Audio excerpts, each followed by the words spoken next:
الحقيقة المرة أفضل 1000 مرة من الوهم المريح،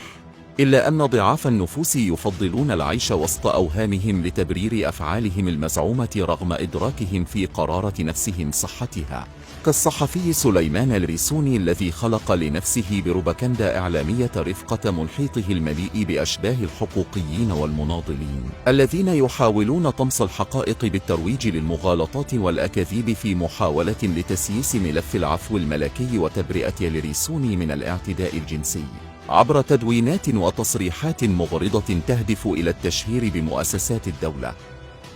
واللجوء لأساليب المكر والخداع لإيهام المجتمع على أن السلامة الجسدية للمعتدي مهددة من أجل الضغط على السلطات وتضليل الرأي العام الوطني والدولي، وفي رد ساخط على ما تروجه جوقة الريسوني عقب تمتيعه بالعفو الملكي وتقديمه كبطل ومناضل، مدعين أن العفو دليل على براءته. خرج ضحية الريسوني آدم ليكشف زيف الادعاءات ويظهر الحقائق بالأدلة والحجج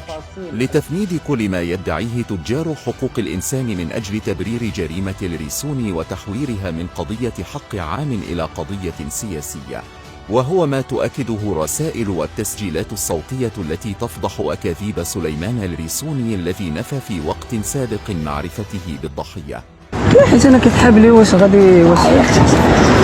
كتحاب لي واش انت قلتيها لا لا كتعيط واش الثانويه كيفاش تاخذ ولا ولا ندير ثانويه صافي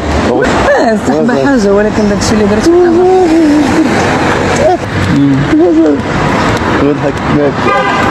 كاع غنمشي نتلاقى دابا بخوفي باش نشوف معاه هاد عيطت عليك صافي دونك انا ما تلاقيتيني ما تلاقيتك صاحبك انا. أما الخبرة التقنية على الهواتف فأظهرت مكالمات بين الضحية والمعتدي إلى جانب تموقع الضحية قرب منزل المعتدي وقت وقوع الحادثة.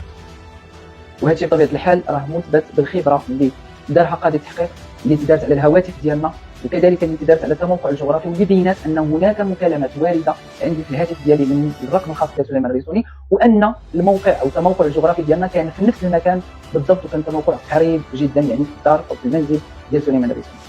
بالإضافة للممارسات اللا أخلاقية التي تعرض لها الضحية كالتشهير والسب والقذف بغرض التنازل عن الدعوة القضائية، إلا أنه فضل متابعة المعتدي أمام القضاء الذي أنصفه، ممارسات تؤكد زيف المنظمات الشبه حقوقية التي استباحت عرض الضحية واصطفت منحازة إلى جانب المعتدي ضاربة عرض الحائط كل المواثيق والمعاهدات الدولية التي تؤكد على حقوق الضحايا في الانتصاف والتعويض. هو أنه إذا سليمان الريسوني استفاد من العفو الملكي نبيل، فهذا لا يعني البتة أنه إنسان أو شخص بريء أو بطل